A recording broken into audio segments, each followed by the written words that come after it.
বিবাহিত যারা আছে, এই যে দেবর আর ভাবি, এই যে শালি আর দুলা ভাই, মধুর সম্পর্ক না এগুলা? এগুলো মধুর সম্পর্ক দেখা যায়। সুবহানাল্লাহ। এই যে আমার এখানে ফোন আছে না, আমাদের অফিসিয়াল পেজ আছে, অফিসিয়াল পেজে যত প্রশ্ন আসে দেখি ম্যাক্সিমাম জেনা কেন্দ্রিক, ব্যভিচার কেন্দ্রিক, পরকীয়া কেন্দ্রিক। একজন প্রশ্ন করেছে যে দুলা ভাইয়ের চরিত্র এত খারাপ ছিল, আর ওই মেয়ের বয়স তখন কম ছিল, 13 বছর বয়স। 13 বছর বয়সের মেয়ের দিকে সে চোখ দিয়েছে। যাকে বিয়ে করেছে তার সাথে তো সম্পর্ক আছেই।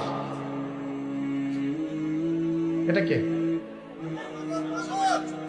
আচ্ছা, যাকে বিয়ে করেছে ওর সাথে তো সম্পর্ক আছেই।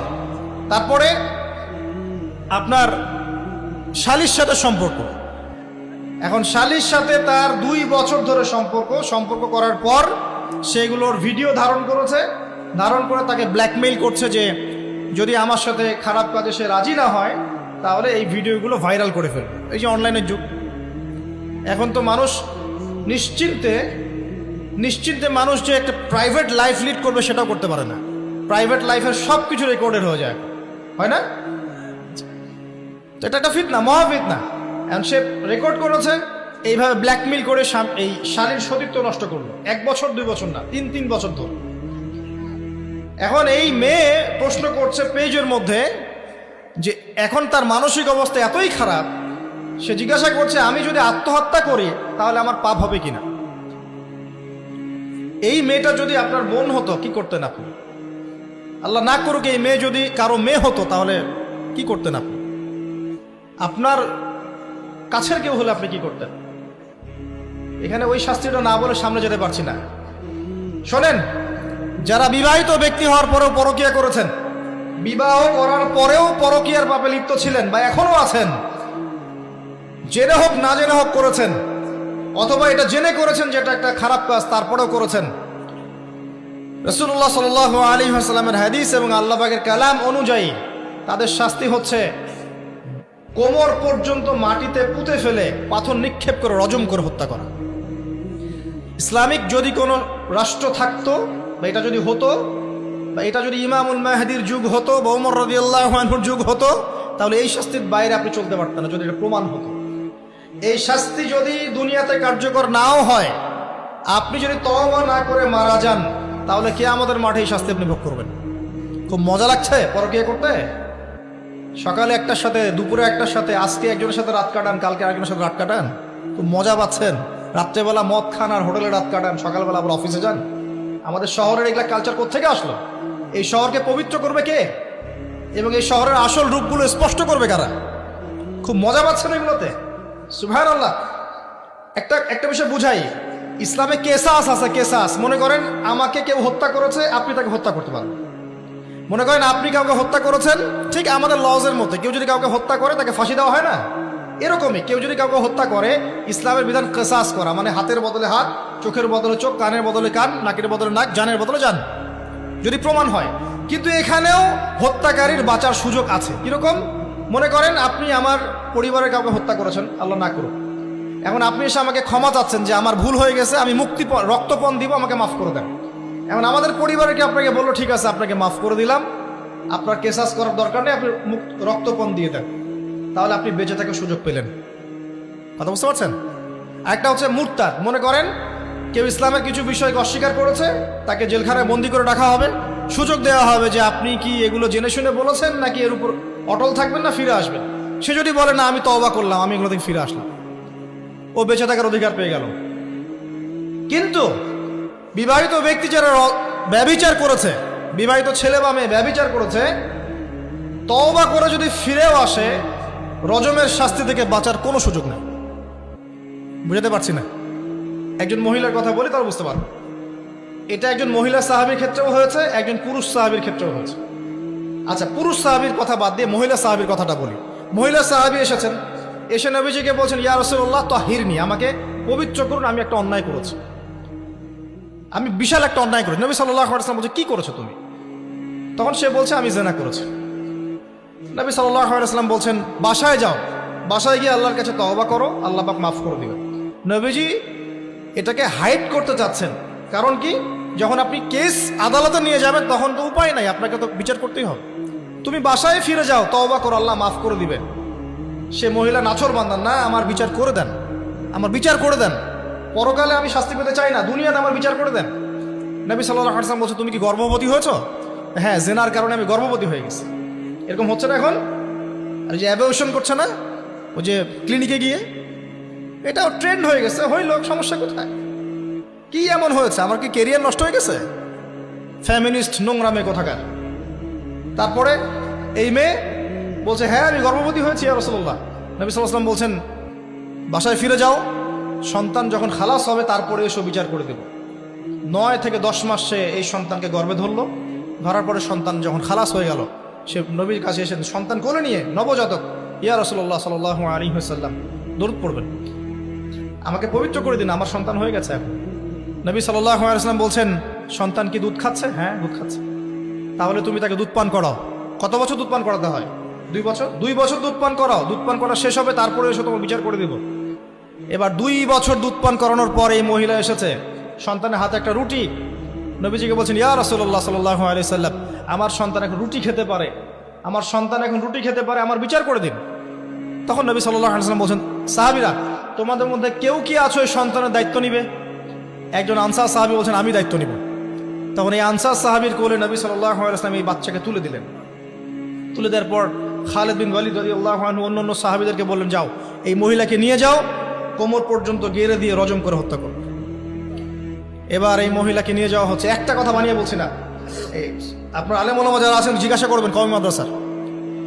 এই মহিলাকে নিয়ে যাওয়া হচ্ছে, মহিলাকে পাথর নিক্ষেপ করা হচ্ছে। পাথর নিক্ষেপ করার মধ্যে খালিদ বিন ওয়ালিদ রাদিয়াল্লাহু আনহুর পাথরও ছিল। খালিদ বিন ওয়ালিদ রাদিয়াল্লাহু আনহু নাম শুনেছেন না? বীর সাহাবী, তিনি পাথর নিক্ষেপ করেছেন একটা। এই পাথরের আঘাতে ওই মহিলার কোন একটা জায়গায় লেগেছে, গায়ের লেগে রক্ত বের হয়ে গেছে। রক্তের ছিটাটা তার গায়ের এই যে কাপড় এসে পড়েছে। কাপড় এসে পড়ার সাথে সাথে খালিদ বিন ওয়ালিদ রাদিয়াল্লাহু আনহু বলছেন, ছি ছি ছি ছি ছি, আমার গায়ের মধ্যে এরকম নোংরা ব্যভিচারী মহিলার রক্ত পড়লো কি? এরকম একটা তাচ্ছিল্যের কথা বলেছেন।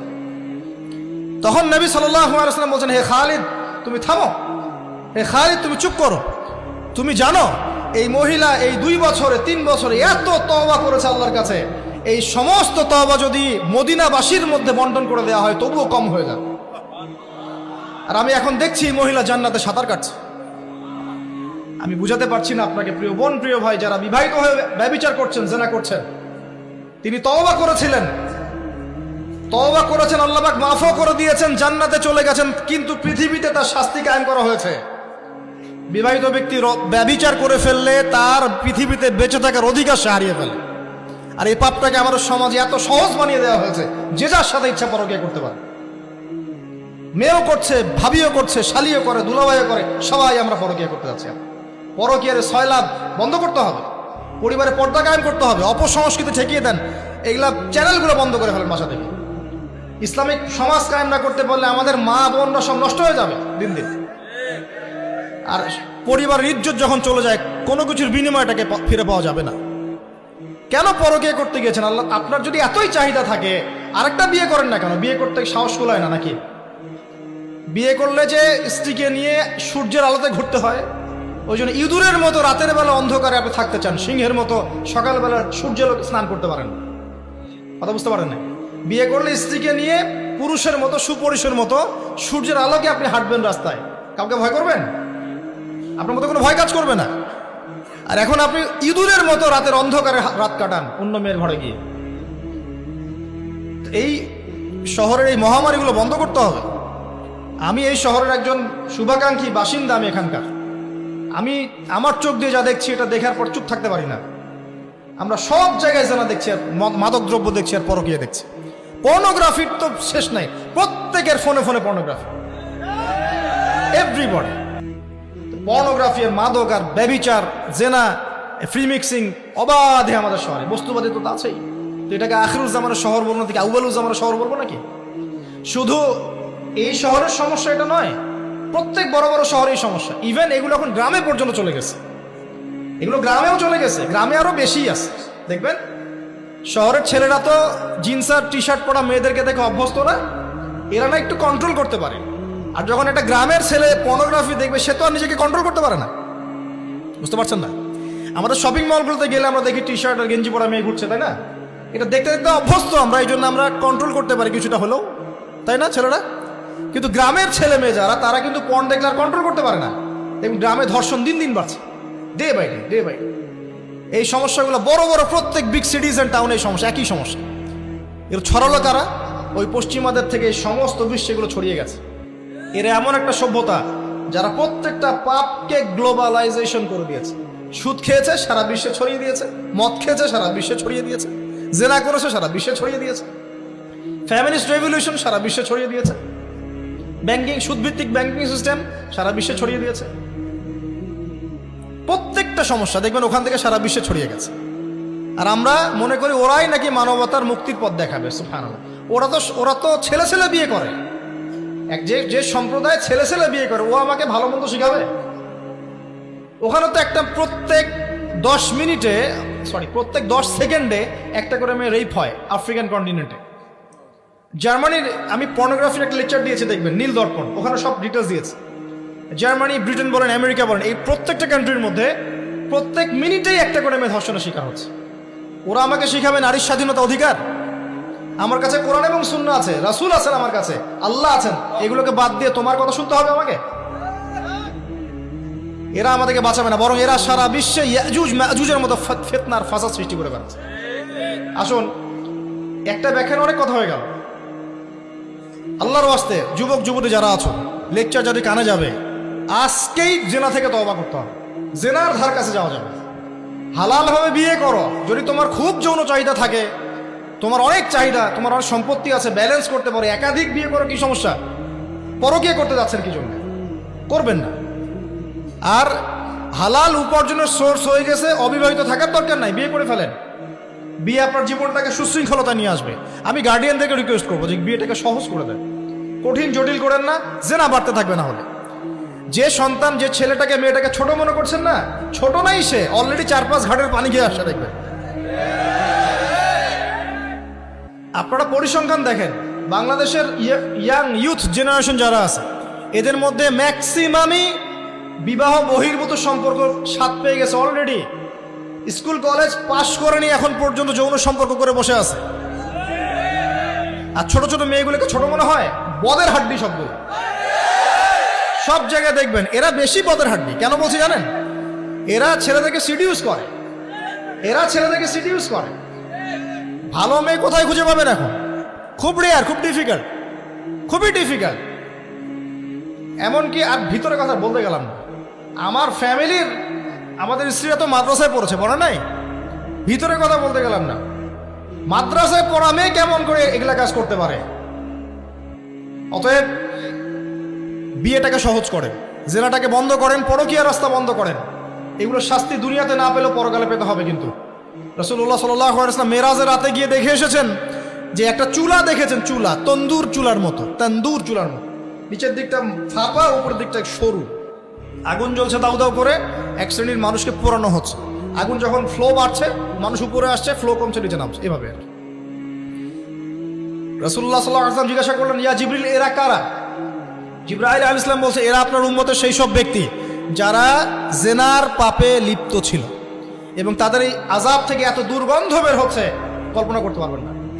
আরেক শ্রেণীর লোককে দেখেছেন, সামনে এই যে ভালো গোশত, পাশে খারাপ পচা গোশত, বসে বসে পচা গোশত খাচ্ছে, ভালো গোশত খাচ্ছে না, শাস্তি হচ্ছে কবরে, বারজাখের জগতে। নবী জিজ্ঞাসা করছেন, এরা কারা? জিবরাইল আলাইহিস সালাম বলছে, এরা হচ্ছে আপনার উম্মতের সেই সব ব্যক্তি যাদের ঘরে পবিত্র স্বামী ছিল, পবিত্র স্ত্রী ছিল, তাদের সাথে সন্তুষ্ট না থেকে তারা পরকীয়া করেছে।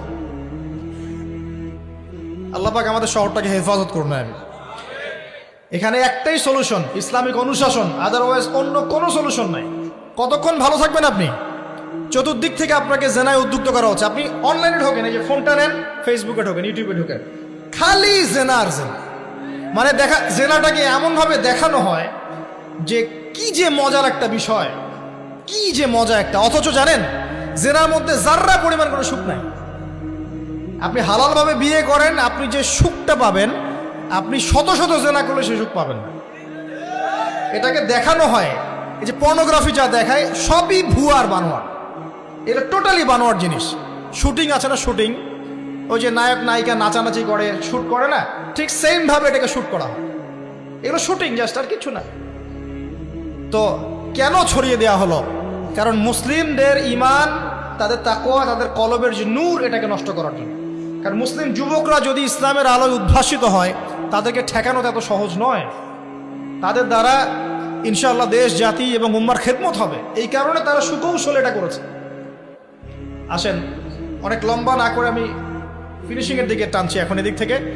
দ্বিতীয় ব্যাখ্যা এটা হতে পারে যে সমাজে ন্যায় অন্যায়, হক বাতিলের মানদণ্ডই কি হবে? উল্টে যাবে। উল্টে গেছে কিনা? মানুষ এখন মিথ্যাবাদীকে সত্যবাদী মনে করে কিনা? এবং ওয়ার্ল্ডে যত বড় বড় মিথ্যা নিউজগুলো হয়, সবাই এগুলোকে সত্য মনে করে না। আবার সত্য নিউজগুলোকে মানুষ মিথ্যা মনে করে। আমানতদার একটা ব্যক্তি বলে যে চরম খেয়ানতকার, খেয়ানতকারী ব্যক্তি বলে আমানতদার। যার চরিত্র দেখবেন সবচেয়ে খারাপ, ওকে বলছে একেবারে কি চরিত্র, মহান চরিত্র অধিকারী।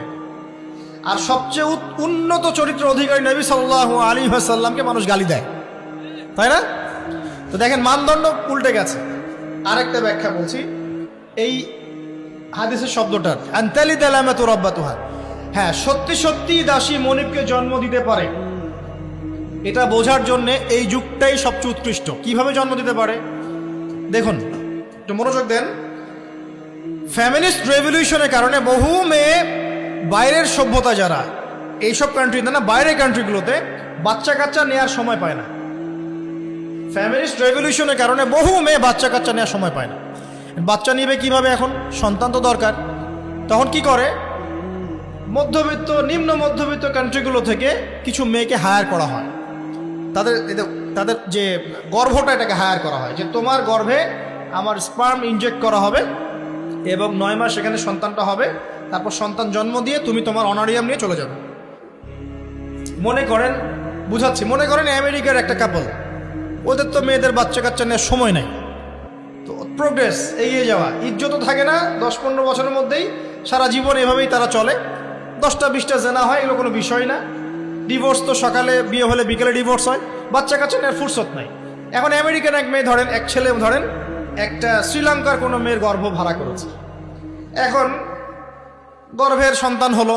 সন্তান জন্ম দেওয়ার পরে এই সন্তানটা নিয়ে তাকে তার অনারিয়াম দেওয়া হচ্ছে $10,000-20,000 নিয়ে সে বাচ্চাটা দিয়ে দিল। এই যে বাচ্চাটা যে হলো, এই বাচ্চাটা হচ্ছে মনিবের, আর এই মেয়েটা হচ্ছে এখানে দাসী। এই যে দাসী তার মনিবকে জন্ম দিল কি দিল না? বুঝতে পারছেন না কথা মনে হয়?